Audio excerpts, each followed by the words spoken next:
Planning on traveling this summer? Make saving at the pump part of your plans with 2 times the fuel points from Harris Teeter. It's easy. Download your eVic coupon, and for every $1 you spend with your Vic card, you'll get 2 fuel points. That's up to $1 per gallon on quality fuel at participating BP and Harris Teeter fuel centers. Download your eVic coupon today and save money at the pump all summer long with eVic and Harris Teeter fuel points. Oh, we could fly. This is your summer. That means Six Flags and the taste of an ice-cold Coca-Cola. We're talking thrilling coasters, delicious burgers, real moments together, and this. Coke is summer refreshment when you need it most, so you can hop on another ride or race down a slide at the water park. Six Flags and Coca-Cola. Come make it yours. Visit sixflags.com/Coke to save up to $20 on passes, plus daily tickets starting at $34.99. It's Friday night, so we take you now to Duffy's Tavern, starring Archie himself, Ed Gardner.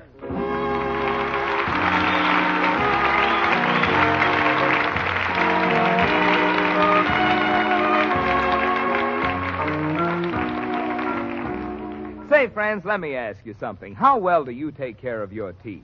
Oh, of course, you brush them regularly, but how about your gums? Do you pay any attention to them? You should, you know, because firm, healthy gums are very important to lovely, sparkling teeth. That's why so many dentists recommend Ipana toothpaste and gum massage. For Ipana and massage give our gums the stimulation they need to keep them firm and healthy. It's so simple, too. All you do is brush your teeth with Ipana, and then you put a little extra Ipana on your fingertip and massage it on your gums. That's all there is to it. So, friends, if you want firmer gums, brighter teeth, and a more sparkling smile, begin right now to use Ipana toothpaste and gum massage.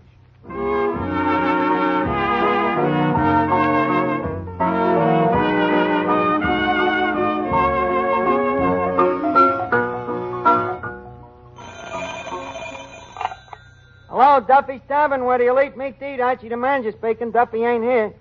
Oh, hello, Duffy. Yeah, pretty big crowd here tonight. Grogan, O'Flaherty, Murphy, McCaffrey, Gilhooly, Callahan, O'Houlihan. Just a second, Duffy. Somebody just came in. Oh, hello, Goldberg.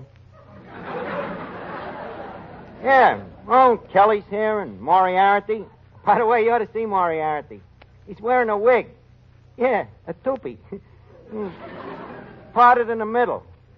Well, it fits him pretty good, but I think he's wearing it wrong. Well, the part runs from ear to ear. Yeah, I tried to tell him a secret and found myself whispering in his nose. Well, he looks pretty good. He's had on his new tropical suit. The one he stole in Florida. Yeah. Mrs. Moriarty? Yeah, she's with him. Looks great, too. Nice new dress, you know. Well, it's a little big on her, but, you know, when Moriarty grabs them things, he ain't got no time to look at sizes. Well, I'll call you back, Duffy. I'm very busy now. I'm up to my ears in work. Okay. Eddie, hand me that newspaper, will you?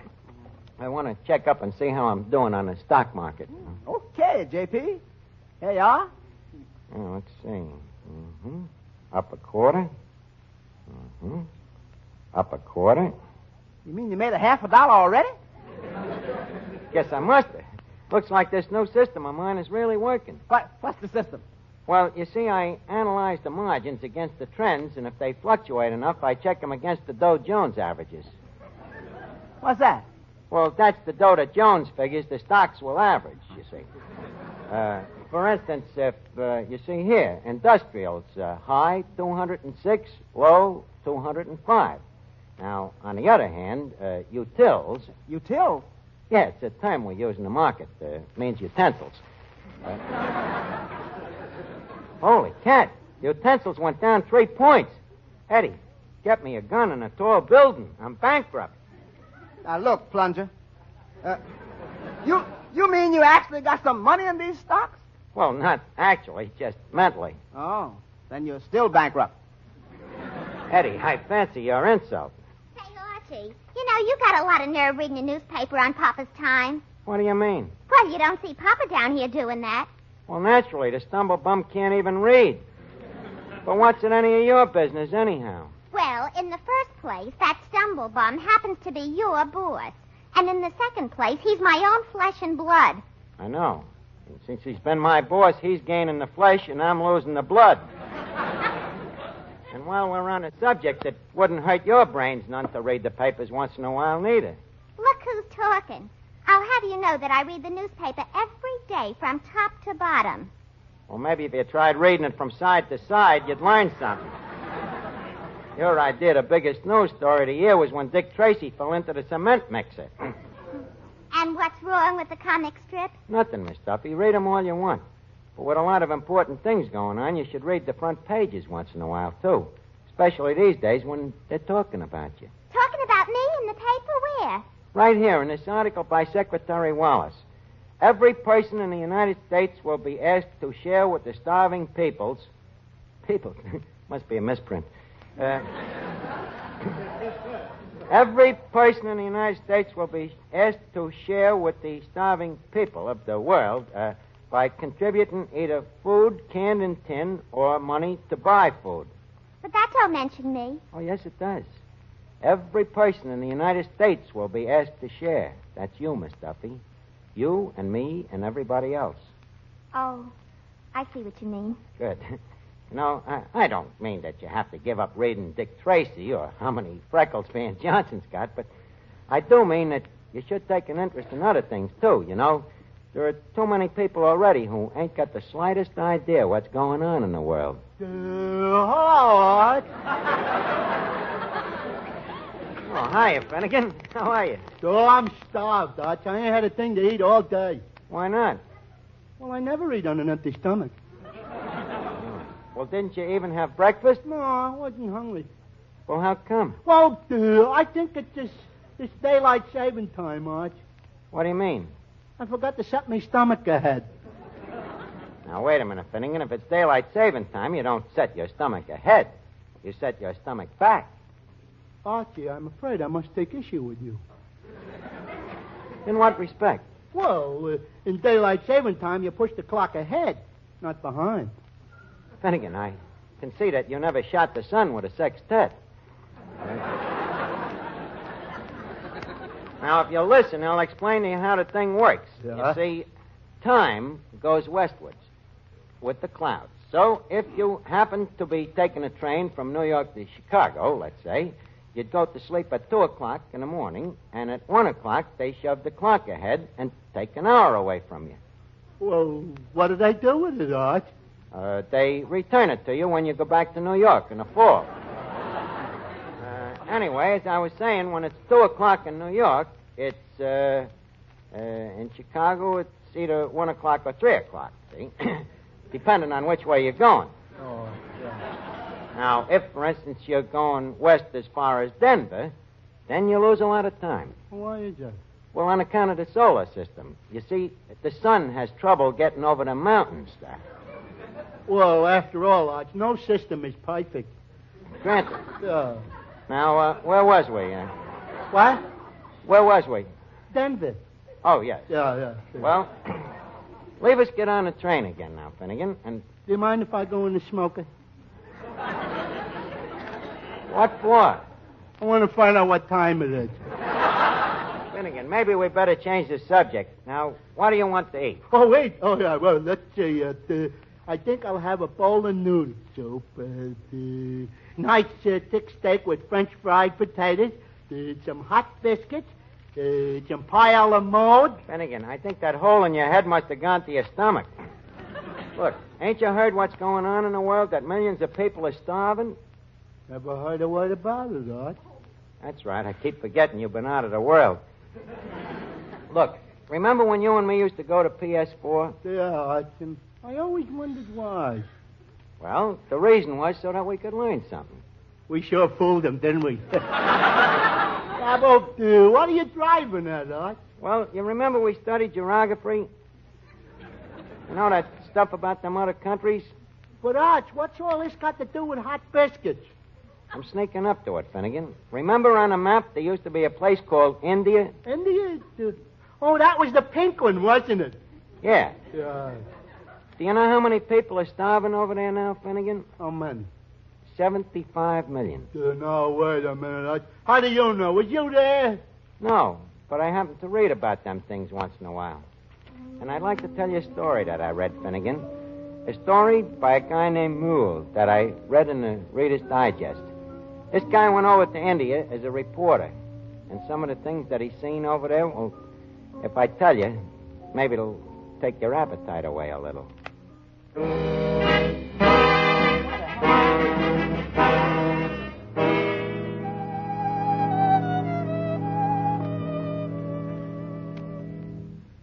Well, Mr. Merle, you've certainly come to Calcutta at a great time.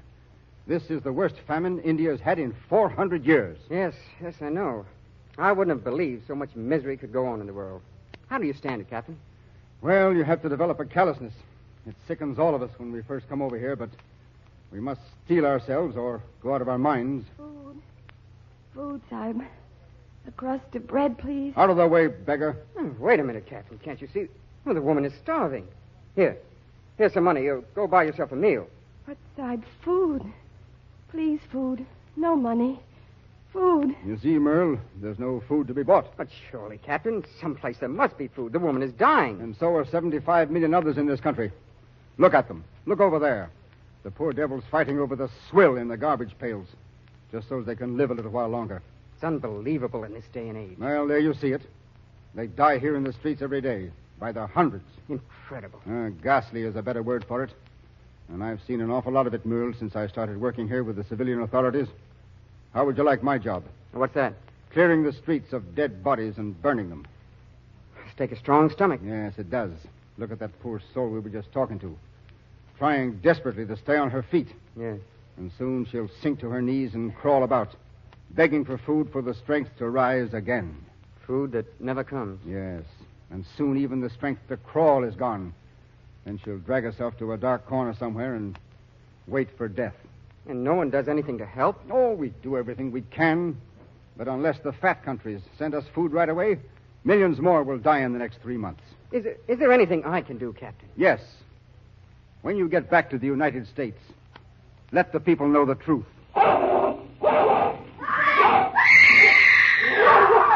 What's that? A woman fighting with a dog. Fighting for her husband's dead body. Stand back. You see, when famine strikes in India, Mr. Merle, it's the dogs that grow fat. Yeah, you'd better come to my office and have a drink.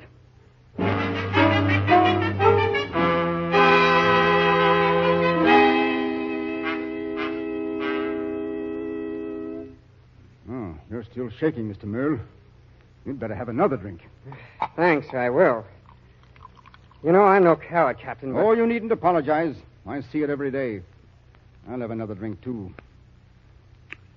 Well, it's 5 o'clock, feeding time. Feeding time? But I thought... That's what I want to show you. What happens to a famine relief station out here in India. Just outside. Just a minute. Stand in line and wait your turn. Stand in line, I say. Now, there you are, Merle. Over 2,000 people. And do you know what we've got to give them? What? 1 bag of rice. 1 bag of rice for 2,000 people? That's all we've been allotted. But you can't stop a famine with a single bag of rice. Naturally not. But that isn't our purpose right now. You see, the promise of a handful of rice attracts these poor devils from all over the province. It makes our job simpler. I don't get you, Captain. Well, most of them will die anyway, but bringing them here simplifies our job of collecting the dead.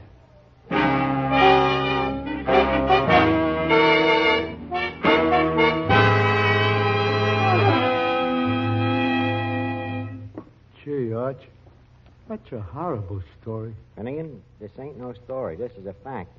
This is what's going on over there right now. If you can eat after that, you've got a cast iron stomach. But, Arch, I'm only one guy. I know you're only one guy, but Finnegan, multiply you by millions. No, that's too horrible a thought. What I mean is, if everybody did his bit, we could help them. And that story I told you, that's just one country, Finnegan. The same thing is happening all over Europe and Asia. 500 million people facing death by starvation in the next 3 months, unless guys like us, Americans, are willing to help them. Say, Archie. Oh, hello, Colucci. Archie, I wanted you to do me a favor. Oh, sure, Colucci. What is it? Well, this letter just come from my boy, Tony, and, well, I can't read the English myself, so you read it to me, Archie, eh? Oh, sure.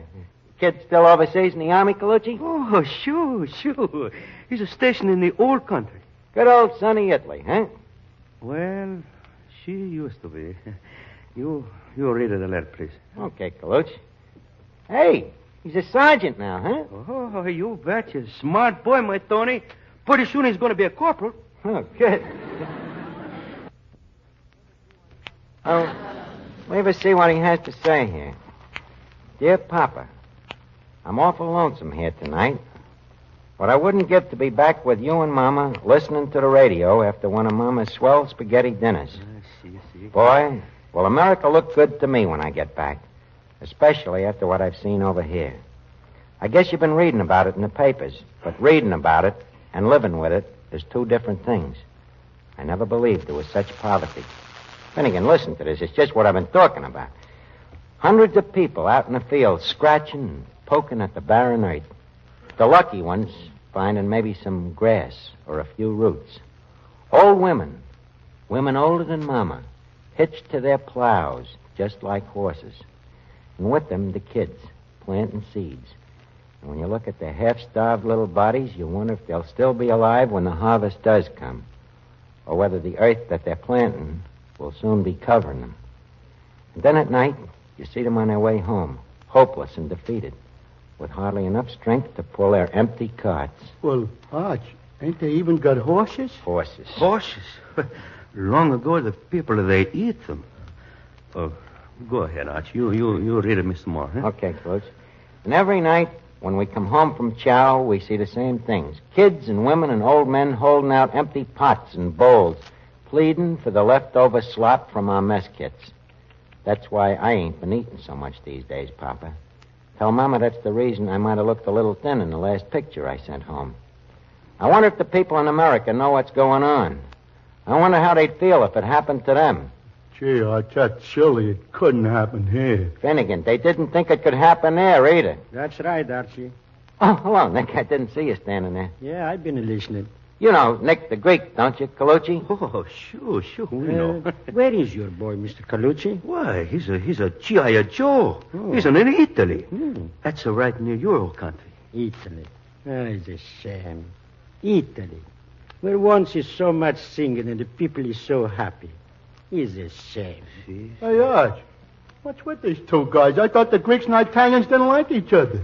What do you mean? Well, wasn't they enemies during the war? The war is over now, Finnegan.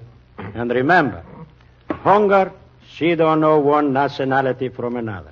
That's right. You see, Finnegan, today it ain't no longer dog eat dog. Today it's man feed man. See, it's all right. The letter, she's a finish, Archie? Not yet, Colucci. Says, God has been good to us in America, so for his sake, we got to help these people. We have plenty of food, enough to feed the whole world if we want to. So, Papa, talk to the people we know.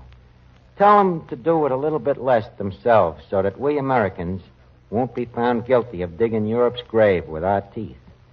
And tell them that unless we do help, we'll be digging our own graves because famine breeds fascism. And you know what that means. Well, Papa, it's nearly time for lights out now, so write me soon and give Mama a big kiss. Your bambino, Tony. Gracias, Archie, gracias. Well, Finnegan, does that get it through your thick skull what's going on? Yeah, Arch, but what does he mean, famine breeds fascism? Well, that means, well, suppose you was hungry, see? And some guy with a loud voice comes along, and he says, follow me, bud, and I'll get you all of the food you want. What would you do? Well, I'd follow him, Arch. Sure. But before he gives you this food, see, suppose he says, look, you got to give up a couple of little things. Not much. Just the right to talk like you want to, the right to go whatever church you want to, the right to vote the way you want to. What would you do? Well, gosh, Arch, if I was really hungry. Touché. That's what Tony means. That's what's going to happen again, just like it did with Hitler and Mussolini, unless we do something about it first this time. Sure, that's right. If we don't, the war we just finish. She's been a fight for nothing. That's right, Calucci. And we can't waste time. These people have to have help right away. I know. What do you mean, Nick? I also got a letter from my sister in Greece. You like to hear what she said? Yeah.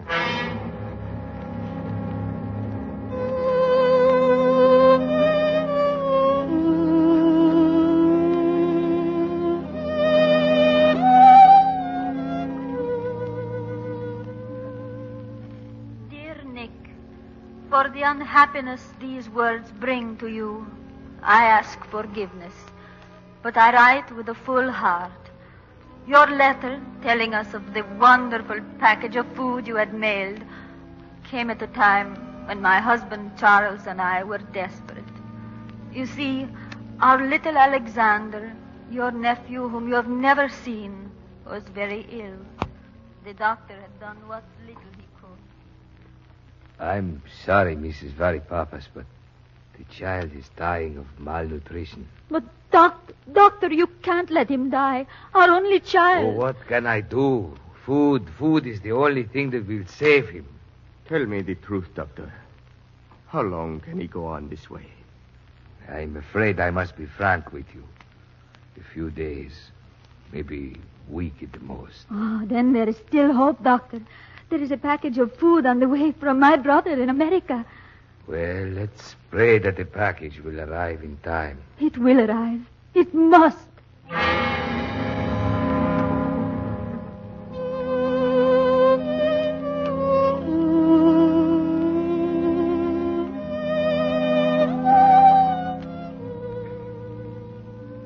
How we waited for your package, Nick.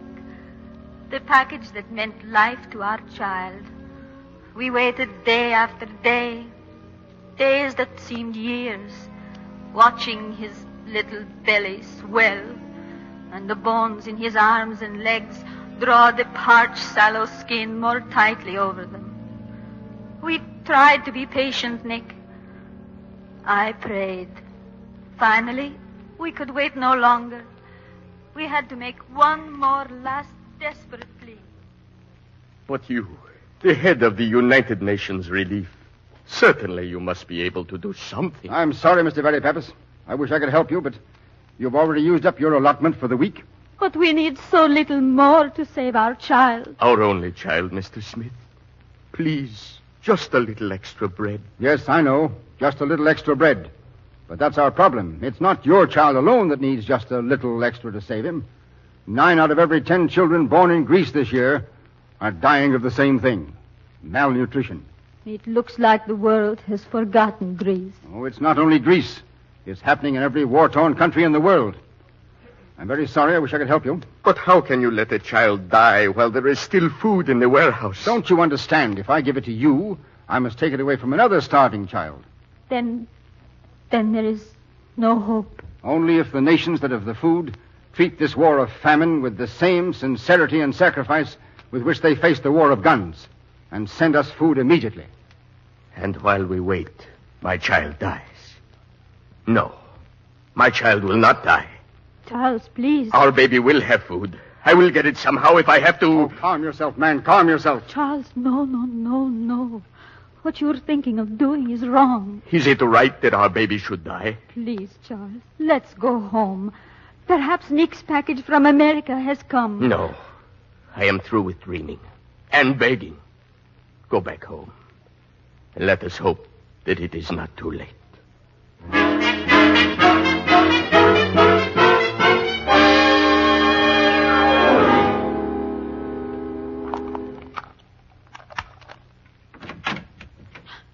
Doctor, why are you here? Your neighbor called me. Mrs. Varipapas, your child is dead. Oh, no, my baby. My poor baby. You can thank your God he is dead. My baby. My poor little baby.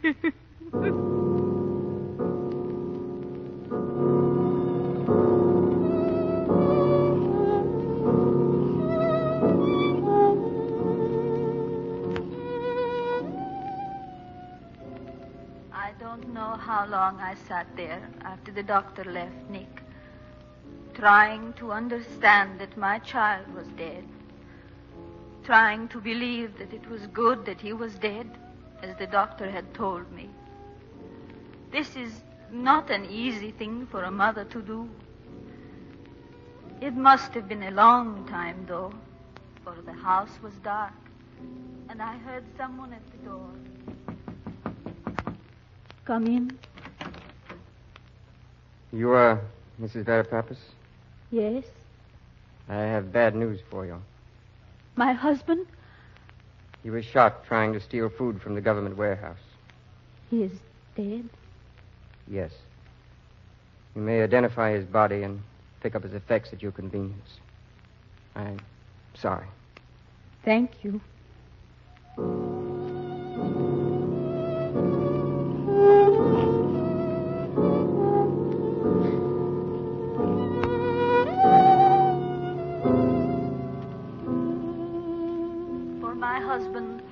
Whom I loved with all the tenderness and passion that a woman can have for a man, I shed not one tear. I'm not ashamed that I was thankful. No longer would he know hunger, worry, and shame at his helplessness. I wanted to follow him and my child. Perhaps I would have found the courage then, had not my neighbor, who had heard the news of his death, come in. Please, Mrs. Varapapis, let us help you. Come stay with us tonight. Perhaps later. Right now, I'd like to be alone here. I understand. Call me if you want me.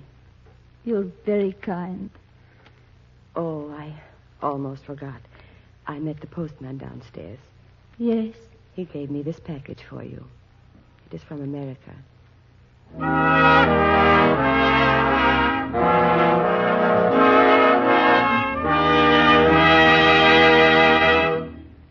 Finnegan, are you still hungry? No, I kind of lost my appetite.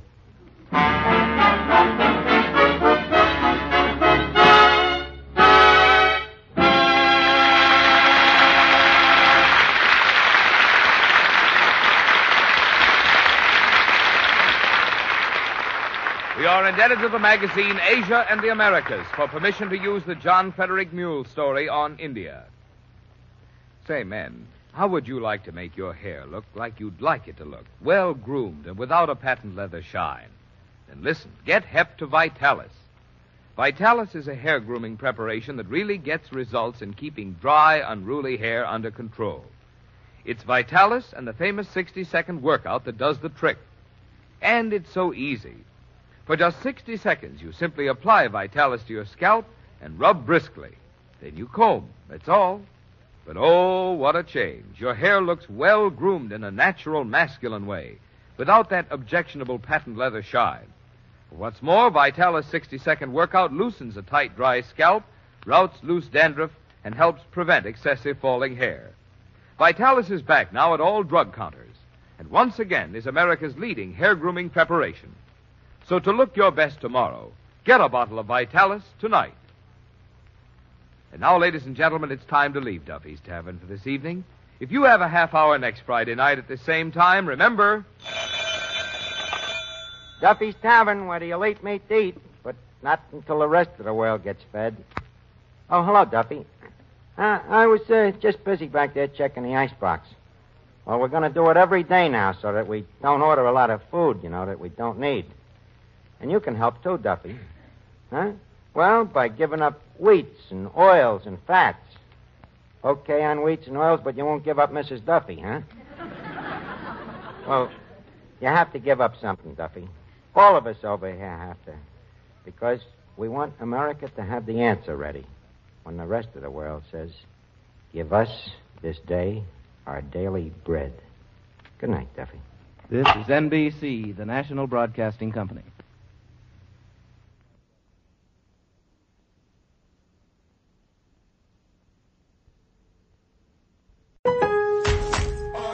At Lowe's, every pro is an MVP to us. It doesn't matter how big or small your business is. If you're a plumber, roofer, electrician, or remodeler, your business earns back when you spend, gets exclusive offers, and paint rewards. It all adds up to help drive your business. Join Lowe's MVP's Pro Rewards and Partnership Program today. Minimum purchase required. Earnings and paint rewards awarded as Lowe's e-gift cards. Exclusions, restrictions, and more terms apply. Valid through 12/31/22. See Lowe's.com/L/Pro Loyalty terms. Subject to change. U.S. only.